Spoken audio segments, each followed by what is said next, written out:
Welcome back to Access Houston on 97.9 The Box. Good Sunday morning. You're listening to Access Houston. I'm your host, KG Smooth, welcoming from the Taylor Construction Project Management, the lovely Kelly Taylor. Good morning. Good morning. How are you? And Troy Taylor. Good morning, sir. How you doing? How are you all? We're Doing well, thank you. Good. Go ahead, pull that mic up, Kelly. Get comfortable. All right. I understand, and I had no idea that this was coming to Houston this week. The Black Enterprise Business Summit happening May 17th through the 20th right here in Houston for entrepreneurs. It's the National Conference for Entrepreneurs. It's going to feature our very own Yolanda Adams, Hill Harper, Hank Aaron, legend, and the lovely Patti LaBelle. And you all will be participating as well. Absolutely. I'll be participating on the Sisters Inc. panel discussing women in a male-dominated field. So that should be great conversation. That should be incredible conversation. Let's dive into it a little bit. So first, let's talk about your business, Taylor Construction Management. How long have you all been in business? We've been in business since 2011. Okay. Yeah, March 2011. So we just celebrated our 6-year anniversary. So we're happy about that. Happy anniversary. Thank you. Thank you. And so what was the catalyst that made you all want to start your own construction management company? Yeah, well, it was one of those deals where we're a family of goals, and so each Christmas, that week, Christmas, New Year's, we sit down, we have 2 younger children, and we write goals. And for about 4 consecutive years, starting a company was one of our goals. And it was a nice to have, and it was always something that we wanted to do, but I just didn't think it was realistic. And Kelly's always been she's our risk taker, our dreamer. She's the one that jumps into the deep. And one day she called and said, hey, what do you want the name of the company to be? And my response was, what company? Like the company that we always talk about, but we never do anything. And so she got the ball rolling. She started the company. And what's interesting is we both had very comfortable jobs, very comfortable lifestyle. And my concern was, you take those risks when you don't have kids. If it doesn't work out, you can go home to mom or dad or something. But we are set up nicely here. Let's not rock the boat. It is nice. And so she saw the big vision, and 6 years later, it's been a roller coaster of blessings. That's amazing. Yeah, and it's not so much, I don't want to make it seem like my husband doesn't have vision, because he does. And when we talk about starting a business, what we try to look at is what's going to be most profitable, what's most comfortable for us to come together. My background is in human resources, more specifically talent acquisition. So, yes, it would have been a lot easier for him to step into my world. And that's where the woman in a male-dominated field comes into play, because now I'm in his world. So it has been a bit of an adjustment, but it allows us both to marry together exactly what we enjoy doing. He serves as our technical expert. I help set the strategy for our business and maintain our operations and make sure that we stay solvent. So so it works. It does work. Yeah. I hear that it works. You're listening to Access Houston. We're talking to Troy and Kelly Taylor of Taylor Construction Management. Kelly will be speaking at the Black Enterprise Conference, which is this week here in Houston. So let's talk about the panel that you will be leading, or the discussion that you will be leading and or moderating. The title of it, one more time. Sisters Inc. Women in male-dominated fields. Women in male-dominated fields. That seems to be probably about all of them. So can you speak on your experience being a woman in a male-dominated field? I mean, you all are hit with so much. And I know that this is probably a rhetorical question, but I would like to know your experiences, because everyone experiences things differently. And women, you all get it the worst, and it's not fair. It's totally, it's asinine, really. That's just my personal opinion. To be treated different because your gender is different. It's categorically asinine. You're smart. Well, thank you. Well, it's been a journey for me because there's two things. One, Troy, this is his field that he's worked in since 2000. Since 2000. So he has those relationships and they're comfortable with him. They know him, they know his character, they know the quality of his work. So with him being the technical expert, me having to come into the industry and kind of learn who the players are, learn more about project management, and that's just for my own comfort level. I expected there to be a little hesitation with someone new coming in because I didn't speak the language right away, and so it's not been terribly difficult, but there are moments when I'm clearly overlooked or when someone clearly prefers to talk to Troy and they think that he makes all of our business decisions. So I do run into that. And so for me, the way to alleviate that a bit or minimize it is to really try and dive in and learn as much as I can about the technical side of our business. And we are still a small business, so that's a little bit slow going because we still have to make sure our operations are in place to handle our work and make sure that our employees are taken care of. Yeah. But it's okay.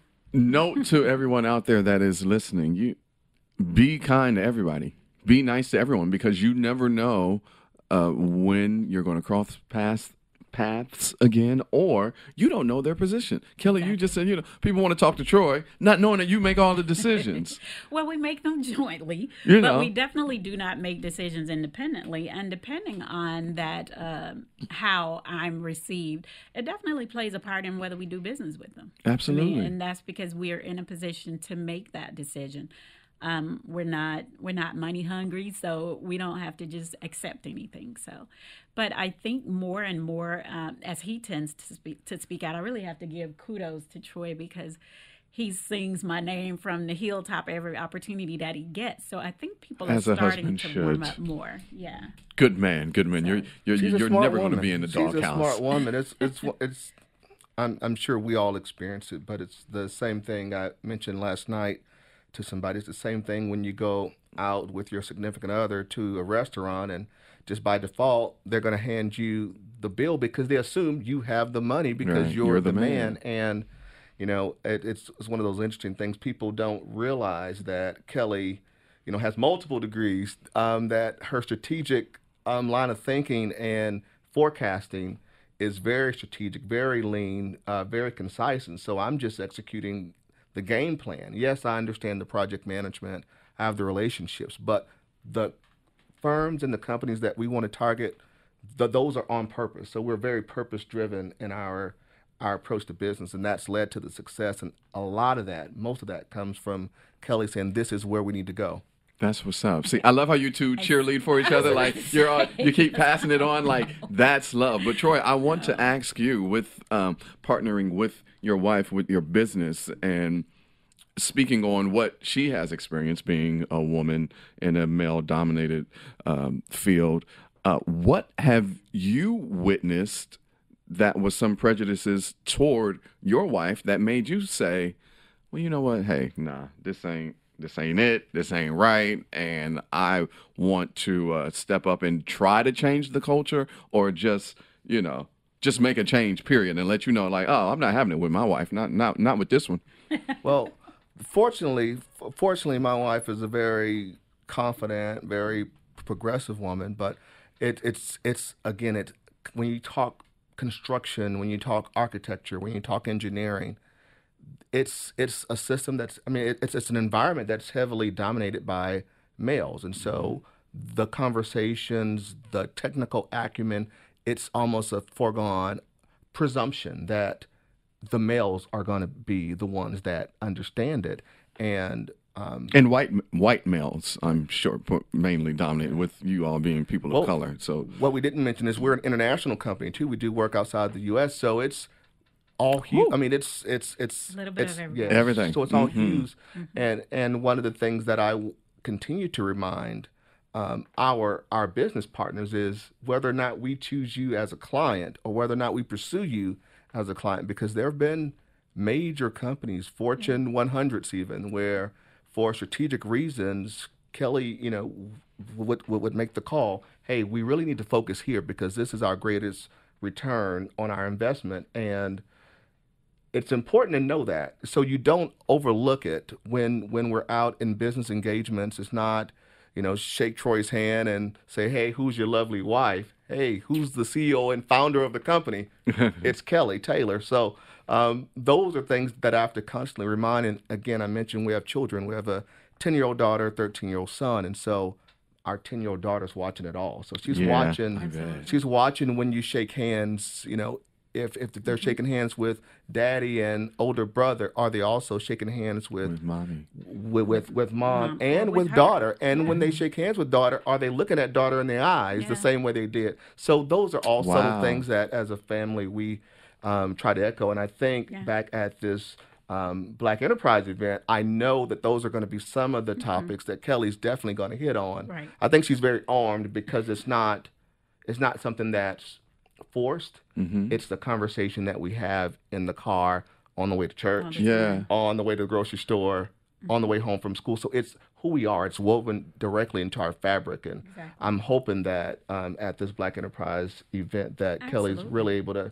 put a spotlight on it because it's something that's not talked about, but everybody feels it. Absolutely, yeah. Kelly, I wanted to ask you, what is your hope that people will walk away from when you moderate the panel? Well, I'm one of the panelists on there, and I want people to walk away feeling empowered. I want women to walk away knowing that there's a strong possibility that they will encounter that bias, but you can always maneuver and navigate through it. Don't get discouraged by it. You make sure that you're prepared. Once you come to the table prepared, it's hard to be denied. And so I want women in general to know that whatever space you're in, you have a voice. Every time we get an award with our company, we take our kids up with us. We've been there before, and someone has asked my son, what do you want to be when you grow up? Never asked my daughter. Yeah. And so I think it's important that we show our little girls, our young ladies, that they have a voice and that you are not invisible, that we see them, so that when they grow up, they're not feeling intimidated. Because if they're in an environment that's not, if we have a lot of young ladies who grow up in environments that are not diverse, then when you get into corporate America or business in general, you could tend to feel a little bit intimidated by that. So I think that's the thing that I want to encourage women in business now to do. Make sure that you're visible to your community. Make sure that you are mentoring some little girl, and it doesn't even have to be formal, but just in a way to let them know that they have a voice. And that's the main thing. You have a voice, period. You have a voice. I love that. You're absolutely right on all fronts. I personally believe that women are the strongest species.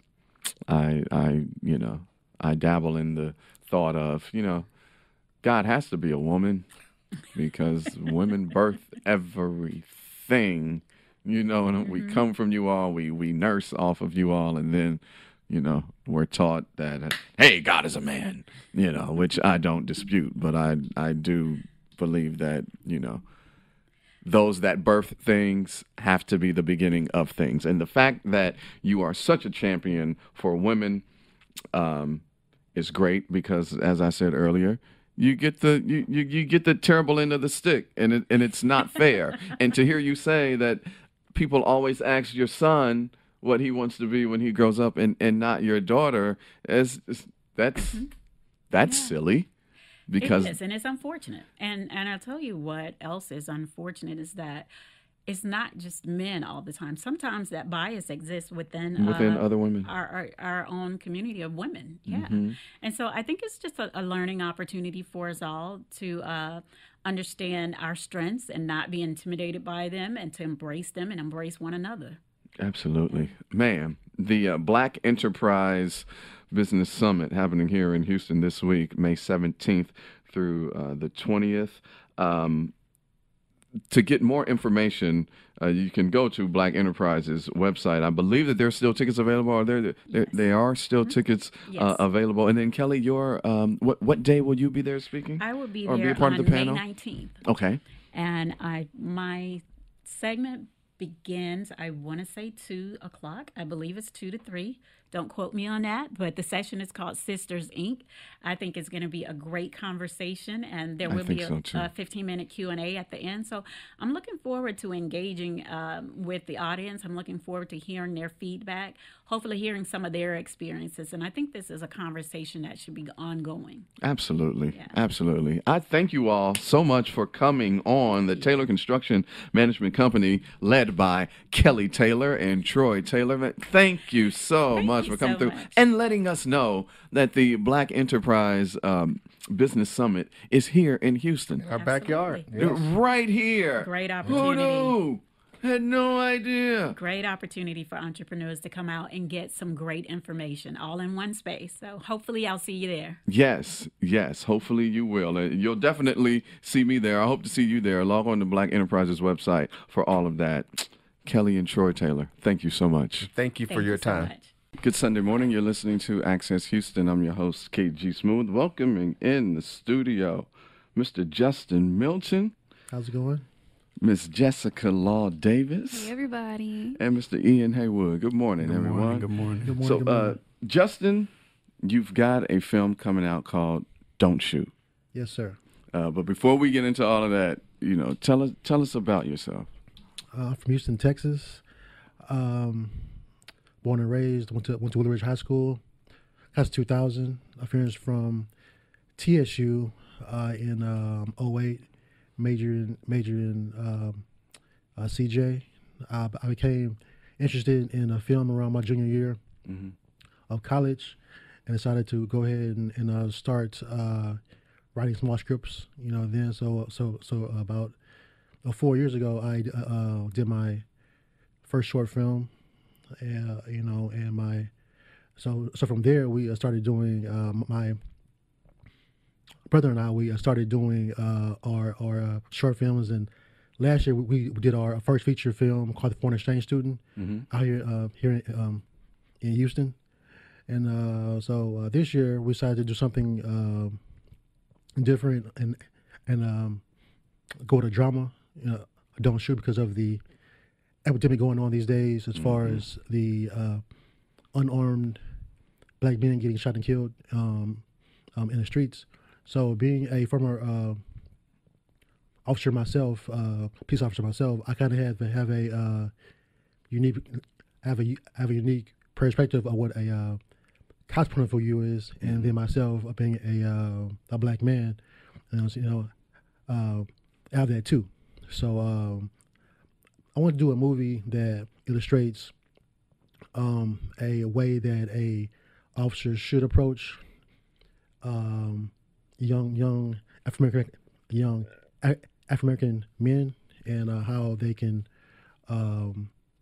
coexist in the community.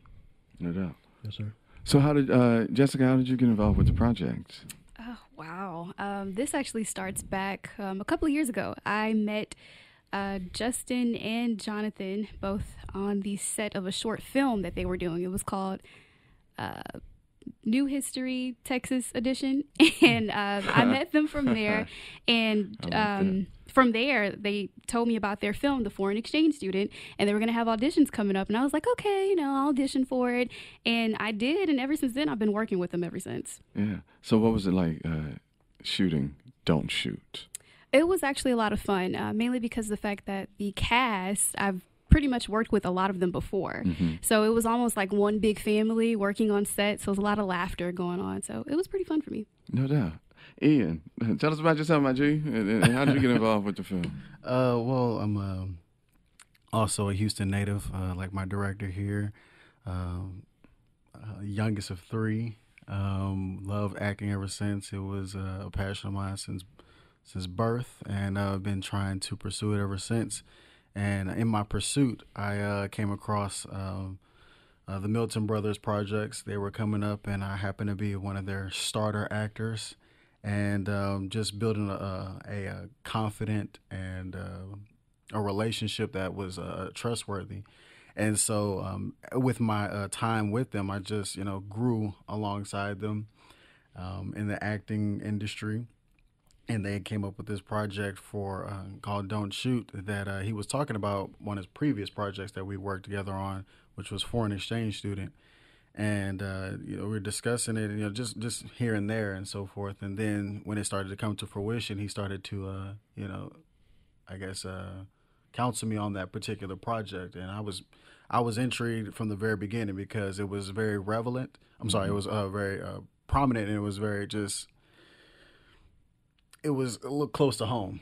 The things that he was discussing, it was fresh on our minds. And so when he introduced me to the project and, wanted me to be a part of it, I was a little nervous because the roles that I take tend to have an effect on my personal life. So I was just a little nervous about taking on the role. And once I auditioned for the role and he cast me for it, it was kind of bittersweet because I was honored to play a role, but also I had to treat it with the utmost respect because you don't want to just do some rinky-dink version of actual characters that these people are that my character or actual people that my character is based off on. So once he told me about the project, I came to him with ideas. I was just like, I got this idea with it. We could try it this way, we could try it that way, and I was just so ready to get started because I let Justin know from the beginning, like this is something special here. This is something that you want to treat delicately, and so far he's done such a good job. No doubt. You're listening to Access Houston. We're talking to director Justin Milton. He has the film Don't Shoot, and also two of the actors in the film, Jessica Law-Davis and Ian Haywood. Give us, based off of what you told us, Justin, we kind of know what the film is about, but just a brief synopsis of Don't Shoot. Okay. Don't Shoot is about an African-American male teenager that gets shot by police officers, white police officers, unarmed, unlawfully. And the city is seeking charges on the officers involved in the shooting. So the question is, will justice be served? Will justice be served in court and trial? Will the officers get off, or will they be convicted? That's the question. You know what I'm saying? So Right. I wanted to pose that question. I wanted to give the audience a idea on what it should look like in a courtroom in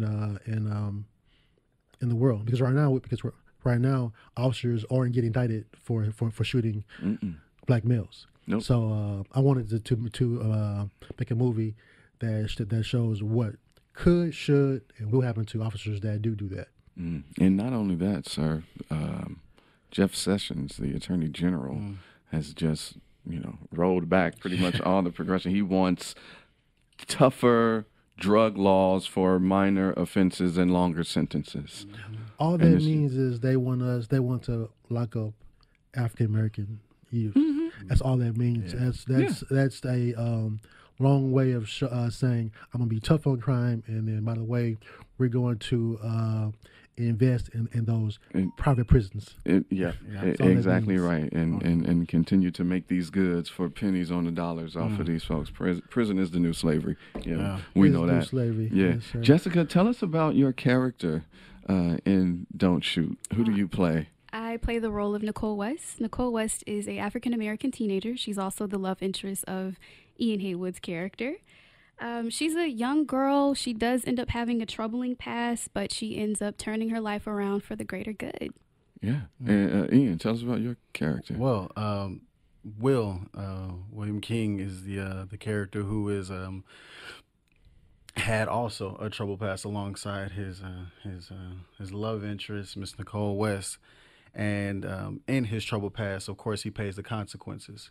And in that payment, he gets led to a different direction that causes him to see life in a new way. And once he did his time, he comes out of that particular punishment a new man, so to speak, a young new man, and turns his life over. And in that turning event, he also causes the people around him and inspires the people around him to, change their lives as well.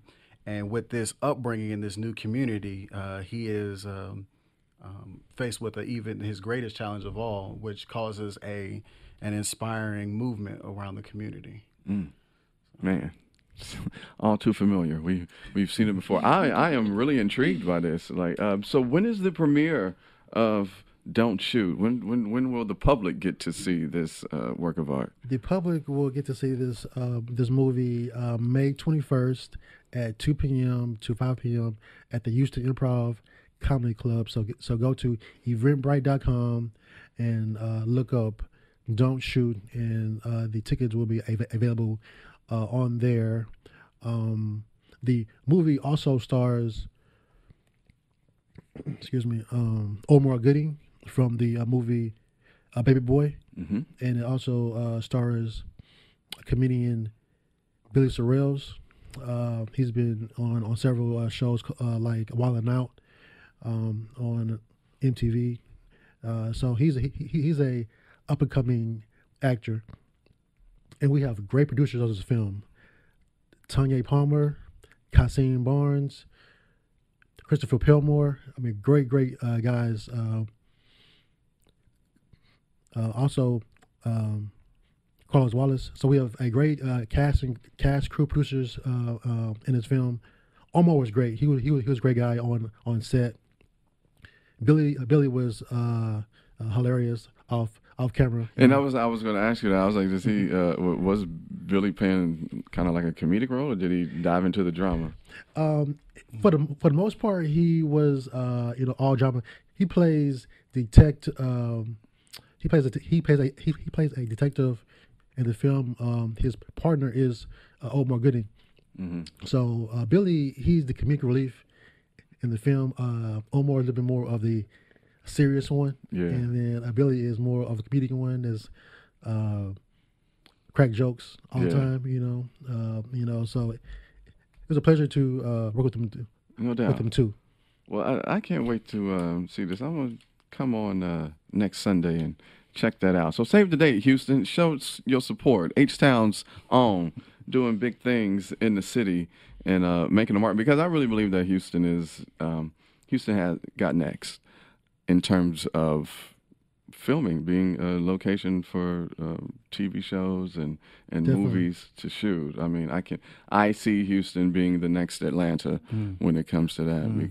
I think Houston got next. Oh, definitely, because I think Houston has talent, and people are really sleeping on Texas talent, period. Houston, Austin, Dallas talent. You know what? I tell you what, I never saw myself here in Texas. Everything outside of it, you get the stereotype, it's country. South, it's slow, it's country, they're donkeys. Look at the governor that they had to keep getting his governor, but when I got here, I'm like, it's not that. It's the small towns and small counties and pockets that equate that. I mean, Houston, Dallas, San Antonio, Austin. Oh, yeah. No, very progressive thinking and, moving forward.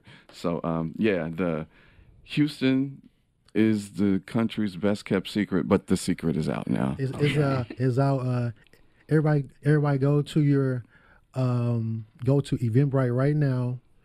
Also go to Facebook, type in Don't Shoot the Movie. We have a Facebook page. You can also check out the trailer on Don't Shoot the Movie Facebook page, and also on YouTube. So once again, movie Don't Shoot will be at the Houston Improv May 21st at 2 p.m. Red carpet is formal.